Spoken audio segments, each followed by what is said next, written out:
আমাৰ কৰ্মানী শিশুসকল, আকৌ আমাৰ গুৰুজনাসকল, আমি সদায় নিজৰ শিক্ষকক গুৰুজনা বুলি কওঁ। গুৰুজনাসকল, ইয়াতে পঢ়ি থকা গুৰুজনাসকল, আজি আমাৰ যিটো আমাৰ উদ্দেশ্য, মহাত্মা গান্ধীৰ নামত আজি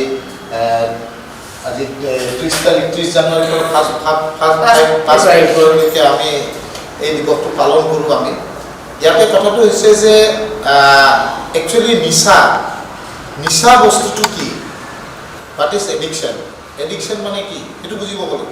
প্ৰথমতে এইবিলাক বুজি পোৱাৰ আগতে মই এটা কথাৰে আৰম্ভ কৰিব পাৰিছোঁ, কাৰণ ল'ৰা ছোৱালীবিলাকে সদায় সৰু সৰু কণমানি ল'ৰা ছোৱালীসকলে সদায় ষ্টৰী হিচাপত কথাটো ক'লে ভাল পায়। এটা ষ্টৰীৰ যদি কোৱা যায় খুব ভাল পাব ন। যে প্ৰথমতে মই এটা সংস্কৃত শ্লোকেৰে মই এইখিনি কথাখিনি আৰম্ভ কৰিব লৈছোঁ। এটা সংস্কৃতৰ এটা শ্লোক আছে, যিটো শ্লোকটো কয় বিদ্যাৰ্থী পঞ্চলক্ষণাম, বিদ্যাৰ্থী পঞ্চলক্ষণাম। আজি আপোনালোক বিদ্যাৰ্থী হয় নাই? বিদ্যাৰ্থীৰ 5টা লক্ষণৰ কথা কৈছে সংস্কৃতত। এটা বিদ্যাৰ্থী কেনেকুৱা হ'ব লাগিব, এটা বিদ্যাৰ্থীৰ কি লক্ষণ থাকিব লাগিব, তেতিয়া ইয়াতে চবৰে ফাৰ্ষ্ট হ'বৰ ইচ্ছা যায় নে? ক্লাছত চবৰে ৰিজাল্ট ভাল কৰিব ইচ্ছা যায়, জীৱনত আগবাঢ়িব ইচ্ছা যায়, যায় নে নাই? কোনোবা খেলুৱৈ আছে নেকি? খেলুৱৈ আছা? খেলুৱৈ সদায় ভাবে যে মই খেলখন খেলিম আৰু খেলখনত মই যদি এটা মেডেল পাওঁ কিমান ভাল হয়নে? যায় না নাই? যায় না? তো এনেকুৱা ক্ষেত্ৰত তো ইয়াতে সংস্কৃত চোৱা, আমাৰ আজি দুৰ্ভাগ্য আমাৰ ভাৰতবৰ্ষত যে আমাৰ সংস্কৃতটো আমি অধ্যয়ন নকৰোঁ। সংস্কৃত এনেকুৱা এটা মানে ভাষা, যিটো ভাষাত এনেকুৱা সনাতন সভ্যতাৰ কথাবিলাক কোৱা আছে, যিবিলাক কথা লৈ পিনে আমি জীৱনটোত আগবাঢ়িলে আমি জীৱনটোত ছাকচেছ হ'মেই। এতিয়া আজি মই সংস্কৃতৰ এটা শ্লোক ক'লোঁ যে বিদ্যাৰ্থীৰ পঞ্চম লক্ষণাম। এতিয়া তাৰমানে বিদ্যাৰ্থীৰ 5টা লক্ষণ থাকিব লাগিব, তেতিয়াই ভাল বিদ্যাৰ্থী হ'ব পাৰিব। বিদ্যাৰ্থী কিন্তু আমি সকলো, মই সদায় কিবা নহয় কিবা এটা শিকি আছোঁ। মই যিকোনো মানুহ এই পৃথিৱীত যিমান মানুহ আছে নহয়, তেওঁলোকে সদায় কিবা নহয় কিবা এটা শিকি আছে, আৰু শিকাটোৱে আমাৰ জীৱন। তো বিদ্যাৰ্থী এজন হ'লে যেতিয়া স্কুল কলেজত পঢ়ি থাকিব, তেওঁলোকৰ 5টা লক্ষণৰ কথা কৈছে সংস্কৃতত। বিদ্যাৰ্থীৰ পঞ্চলক্ষণাম। তো প্ৰথমটো কি কৈছে? প্ৰথম লক্ষণটো কেনেকৈ হ'ব লাগে? কাকো চেষ্টা। কি কৈছে? কাকো চেষ্টা। কাকো মানে কি জানা নাই? কোৱাচোন, তুমি জানা নেকি? কাউৰী। আমি এটা বিদ্যাৰ্থী কাউৰীৰ নিচিনা হ'ব লাগিব। এতিয়া এই ছোৱালীজনী হাঁহিছে, কৈছে কাউৰীৰ নিচিনা হ'ব। দেখাত কাউৰীৰ নিচিনা হ'ব নালাগে, কৰ্মটো কাউৰীৰ নিচিনা হ'ব লাগিব। কিয় কৈছো কোৱাচোন? কাউৰীৰ বিৰাট ডাঙৰ এটা গুণ আছে। সেই গুণটো কি জানা? কাউৰীয়ে সদায় কাকো চেষ্টা, সদায় চেষ্টা কৰি থাকে। চাবাচোন, কাউৰীৰ যেতিয়া আমাৰ ধুমুহা আহে, গছ গছনি যেতিয়া ভাঙি যায়, চাবাচোন কাউৰীয়ে বনোৱা ঘৰটো ভাঙি যায় হয়নে? ভাঙি যোৱাৰ পিছত কাউৰীটো কান্দি থাকে নেকি? মোৰ ঘৰটো ভাঙি গ'ল, মোৰ ঘৰটো একদম নাই। তাৰপিছত আকৌ ধুমুহা ৰখাৰ পিছত কি পানী আছে, বুজিছা নাই? আৰু কাউৰীটোৰ বিৰাট পিয়া লাগে, বিৰাট পানী খাব মন গ'ল। এতিয়া সেই কলহৰ ভিতৰততো সোমাই যাব নোৱাৰে হয়নে? কাউৰীটো কি কৰিছে? বাৰ এই শিলবিলাক কাষৰ পৰা বটলি আনিছে, শিলবিলাক বটলি আনি কলহটোত পেলাই দিছে। শিলবিলাক যেতিয়া পৰিব, তেতিয়া পানীটো ওপৰত উঠি আহিলে নাই? তাৰপিছত ধুনীয়াকৈ পানীখিনি খালে। কাকো চেষ্টা। কাউৰীৰ নিচিনা সদায় চেষ্টা কৰিয়ে থাকিব লাগিব। ইবাৰ তুমি ফাৰ্ষ্ট নহ'লে কথা নাই, কিন্তু সদায় এই চেষ্টাটো মানে কণ্টিনিউৱাছ ৰাখিব লাগিব। তোমাৰ ফাৰ্ষ্ট নহ'লে কথা নাই, কিন্তু তুমি ক'ত তোমাৰ ডেফিচিয়েণ্ট আছে, ক'ত তোমাৰ দুৰ্বলতা আছে, এই বস্তুটো সদায় চাব লাগিব আৰু বাৰ সেই চেষ্টাটো কৰি থাকিব লাগিব। দেখিবা এদিন তুমি ক্লাছত ফাৰ্ষ্ট হ'বা। সেইটোকে কয় কাকো চেষ্টা। মনত থাকিব নাই? থাকিব। সদায় চেষ্টা কৰি থাকিবা নাই? থাকিবা নাই? জোৰ একো চাউনে আপোনাৰ নাপায়। হাই ছেকেণ্ডাৰীত ভাল ৰিজাল্ট কৰিলা, মা দেউতাই ক'ব পাৰে যে বাহিৰত পঢ়িব যাব লাগিব পাৰে, হয় নে নাই? তেতিয়া দুখ কৰিব নালাগে, কেতিয়াবা হোষ্টেলত থাকিব লাগিব পাৰে। মই যেতিয়া মই আৰ্য বিদ্যাপীঠ স্কুলত পঢ়া, তো মই সৈনিক স্কুলত পৰীক্ষা দিলোঁ, মই সৈনিক স্কুলত পালোঁ, বুজা নাই? তেতিয়া মোৰ বিৰাট দুখ। মোৰ 3টা ভাই হোষ্টেলত থৈ দিছে, মা দেউতা বেয়া। জনাব মই কম পাওঁ, আজি ল'ৰা ছোৱালী ইয়াতে কম আছে, তথাপিতো মই এটা কথা কওঁ যে ভাৰতবৰ্ষৰ প্ৰধান শত্ৰু দেশ, ইয়াৰে ভিতৰতে কোনোবা ইঞ্জিনিয়াৰ হ'ব, কোনোবা মেডিকেলত হ'ব, কোনোবা বেলেগ বেলেগ প্ৰফেশ্যনত গুচি যাব। তাৰমানে গোটেই ৱৰ্ল্ডত এইটো একদম প্ৰকাশ হৈ গৈছে যে ইণ্ডিয়াৰ ইউথ জেনেৰেশ্যনে একদিন গোটেই বিশ্বক ৰুল কৰিব। আমাক ধ্বংস কৰাৰ কাৰণে তেওঁলোকৰ এইটো এটা ডাঙৰ এটা চিন্তা যে আমাৰ ল'ৰা ছোৱালীখিনিক কেনেকে তেওঁলোকে ড্ৰাগছত, কেনেকে মদত, কেনেকে এইবিলাকত আসক্ত কৰিব। আৰু যদি আমাৰ নতুন প্ৰজন্মটো শেষ হৈ যায়, তেওঁলোকৰ কাৰণে এইটো এটা বিৰাট ডাঙৰ জয়। কিন্তু আমাৰ গভৰ্ণমেণ্টে ৰখি থকা নাই, যিমান পাৰে ৰোধ কৰি আছে, কিন্তু ইমান টেকনিকেৰে তেওঁলোকে এইবিলাক ইয়াতে পঠাই আছে ভাৰতবৰ্ষত যে সেইবিলাকক আমি এতিয়ালৈকে ৰোধ কৰিব পৰা নাই। তো এতিয়া আমাৰ মেইন কথাটো কি হ'ব যে আমি এজন নিজকে এজন ভাল নাগৰিক বুলি ভাবি আমি কিছু চেপ্টাৰ অন্তৰ্ভুক্ত কৰিব। তাৰ পিছত যেতিয়া এই ভাইটিকে ক'ৰবাত 10 বছৰ পিছত, 15 বছৰ পিছত ক'ৰবাত লগ পাম নহয়, তেওঁ মোক শিকাব ভগৱদ্গীতাটো। সঁচা এইটো এটা কিমান ডাঙৰ মাননীয় আমাৰ চেমনীয়াসকলৰ কাৰণে যথেষ্ট এটা মানে দৰকাৰী এটা বিষয়বস্তু।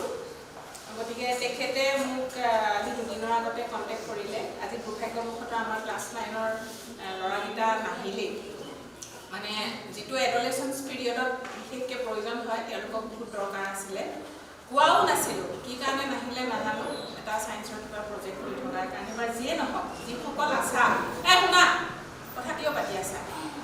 গতিকে বাইদেৱে যোগাযোগ কৰিলে আৰু তেখেতৰ নামটো সিদ্ধাৰ্থ প্ৰতীম দত্ত। তেখেতক আজি এই এৱাৰনেছ প্ৰগ্ৰেমটোৰ হ'বৰ কাৰণে তোমালোকক বহুমূলীয়া কথা যিখিনি ক'লে, মাতি নিমন্ত্ৰিত কৰি আনিলে, যিখিনি কথা ক'লে মই আগৰখিনি নুশুনিলোঁ, কিন্তু যিকেইটা কথা মই আহি শুনিলোঁ, ময়ো সেই কথাখিনিকে ভাবিছোঁ। মানে হৈছে কি, ধৰা আগতে মৰেল চায়েন্স আছিলে, মৰেলিটি আজিকালি ল'ৰা ছোৱালী একদমেই নোহোৱা হৈছে, হয়নে কথাটো? মৰেল চায়েন্স ছাবজেক্টটো আমি নিজে পঢ়িছিলোঁ আৰু আছিলেই। লাষ্টৰ ফালে মৰেল ক্লাছ 6ৰ পৰা যদি ভগৱদ্গীতা হওক বা অসমীয়া ভাষাত দিবনে চাগে, আমাৰ পাঠ্যপুথিৰ সন্নিৱিষ্ট যদি কৰে, মই ভাবিছোঁ ল'ৰা ছোৱালীৰ অকণমান হ'লেও এটা উপকাৰ আহিব। আৰু মই এইখিনিতে আপোনালোকক আজিৰ এই মানে অনুষ্ঠানটোৰ যোগেদি এটা অনুৰোধ কৰিবলৈ খুজিছোঁ। মই মানে এইটোতো আপুনি ধৰক কৈ পেলাই বুজি লৈছে প্ৰগ্ৰেমটো আজিৰ কাৰণে, কিন্তু এনেকুৱা যদি আপোনালোকে আমি ধৰকচোন গভৰ্ণমেণ্ট স্কুলত গৈ এই গাৰ্জেনখিনিক যদি আৰু অলপ কাউন্সেলিং কৰিব পৰা যায়, গাৰ্জেনে মানি নলয়, বুজি পাইছেনে? এনেকুৱা গাৰ্জেনে এটা মেইন গাৰ্জেনে পাইছোঁ স্কুলৰ মই 2014 চনৰ পৰা ৰাজ্যিক নিচাযুক্ত মাদক দ্ৰব্য আৰু নিবাৰণী পৰিষদৰ লগত এই সজাগতা সভাৰ আয়োজন কৰি আহিছোঁ। ইয়াতো আজি তেনেকৈ জাতিৰ পিতা মহাত্মা গান্ধীৰ মৃত্যুতিথিৰ লগত সংগতি ৰাখি যিটো নিবাৰণী সপ্তাহ পালন কৰা হয়, তাৰ লগত সেইখন আজি সজাগতা সভাখন এইখন স্কুলত পাতিলোঁ। ল'ৰা ছোৱালীখিনি বাৰু মনোযোগ দি শুনিছে, কিন্তু অকণমান বেয়া লাগিছে কি মানে যিমানখিনি আশা কৰিছিলোঁ ল'ৰা ছোৱালী হ'ব বুলি, কিন্তু অনুপস্থিত আছে কাৰণে, তথাপি যিখিনি ল'ৰা ছোৱালী আছিলে উপস্থিত খুব মনোযোগেৰে কথাখিনি শুনি মনোযোগ দিয়াৰ বাবে ভাল লাগিলে। মানে মই ভাবিছোঁ আজিৰ সভাখন মানে 50% হ'লেও মানে সফল হৈছে আৰু সেয়াই কৈছোঁ। আৰু এইবিলাক গোটেই গুৱাহাটী মহানগৰ জিলাত মই এই কামেই কৰি আহিছোঁ। কোনোবা লাগিলে মোৰ লগত যোগাযোগ কৰিলে মই সজাগতা সভা এখন মই কৰিব পাৰোঁ আৰু এৰেঞ্জ কৰিব পাৰোঁ। এইখিনিয়ে, নমস্কাৰ। জয় শ্ৰীকৃষ্ণ। আজি Assam state anti drugs prohibition কাউন্সিলৰ আণ্ডাৰত যিটো সজাগতা সভা হ'ল খাৰঘুলিত, এই সভাত মোক মাতাৰ কাৰণে মই তেওঁলোকক অশেষ ধন্যবাদ জ্ঞাপন কৰিছোঁ। আজি সৰু সৰু ল'ৰা ছোৱালীখিনিয়ে যিখিনি কথা মই ক'লোঁ তেওঁলোকক যে ভগৱদ্গীতাৰ যোগেৰে আসক্তিৰ পৰা পৰিত্ৰাণ কেনেকৈ পাব লাগে, তাৰ কাৰণে তেওঁলোকে যিটো ধৈৰ্য সহকাৰে শুনিলে, তাৰ কাৰণে অত্যন্ত সুখী। আৰু মই এটা কথা আজি ক'ব বিচাৰোঁ যে Assam state anti drugs prohibition কাউন্সিলৰ যিখিনি কৰণীয় কাম তেওঁলোকে কৰিছিল, কিন্তু এতিয়া যিহেতু সেই কাউন্সিলখন যিখিনি মেম্বাৰ্ছ আছিল তেওঁলোকৰ টাইম হৈ গ'ল, তো নতুন কমিটি ফৰ্ম হোৱা নাই। তো সোনকালে এণ্টি ড্ৰাগছ প্ৰভিজন কাউন্সিলৰ চেয়াৰমেন ভাইচ চেয়াৰমেন আহিব লাগে, মেম্বাৰ্ছবিলাক আহিব লাগে আৰু নতুনকৈ ফৰ্ম কৰিব লাগে। কিন্তু সেইটো ফৰ্ম নকৰাৰ কাৰণেও যথেষ্ট অসুবিধা হয়। আৰু মাননীয় মুখ্যমন্ত্ৰী ডাঙৰীয়া যিটো সপোন এখন নিচামুক্ত অসম গঢ়াৰ কাৰণে, তাততো আমি এজন সৈনিক।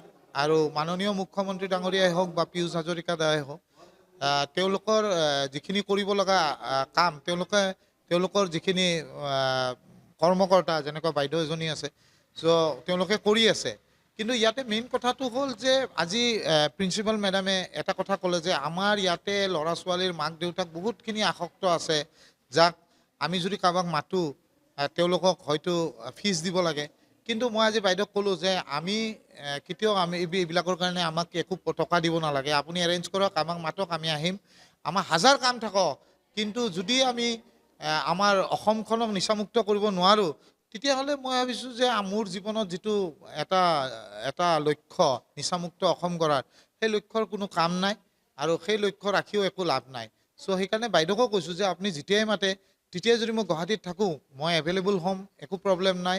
আৰু এই সুযোগতে মই এটা অসমবাসী ৰাইজক ক'ব খোজোঁ যে আজি যেনেকৈ ল'ৰা ছোৱালীখিনি ভালকৈ শুনিলে, সংস্কৃতৰ শ্লোক ক'লোঁ, তেওঁলোকে সংস্কৃতৰ শ্লোকখিনি অসমীয়া ট্ৰেঞ্চলেট কৰি তেওঁলোকক শুনালোঁ, তেওঁলোকে যিটো আনন্দ উপভোগ কৰিলে, সেইটো যেন প্ৰত্যেকখন স্কুল, গভৰ্ণমেণ্ট স্কুল হওক বা প্ৰাইভেট স্কুল, তেওঁলোকে এৰেঞ্জ কৰি Assam state anti drugs prohibition কাউন্সিলৰ লগত এৰেঞ্জ কৰি পিনে এনেকৈ সজাগতা সভা হ'লেহে নিচামুক্ত অসম গঢ়িব পাৰিব। আৰু মই আগৰ পৰাই কৈ আছোঁ ভগৱত গীতাখন কম্পালচৰি কৰাৰ কাৰণে, আৰু সেইটো আমাৰ মাননীয় প্ৰধানমন্ত্ৰী ডাঙৰীয়াই কৰিছে, প্ৰপ'জেলটো দিছে যে ক্লাছ 6ৰ পৰা ক্লাছ 12লৈকে এইটো কম্পালচৰি কৰি দিয়া হ'ব, প্ৰপ'জেলটো পঠাইছে। আৰু মই আশা কৰোঁ যে আজি এইখিনি যিখিনি ল'ৰা ছোৱালীয়ে যেতিয়া ভগৱত গীতাখন তেওঁলোকে পাঠ্যক্ৰমত পাব, মই ভাবোঁ যে এজন সুস্থ নাগৰিক, এজন ভাল অসমবাসী হৈ ওলাব আৰু দেশৰ কাৰণে এজন ভাল সেৱক হ'ব। ধন্যবাদ। জয় শ্ৰীকৃষ্ণ, জয় শ্ৰীৰাম। যিকোনো খবৰৰ বাবে যোগাযোগ কৰক আমাৰ এই নম্বৰত 9181 307 221।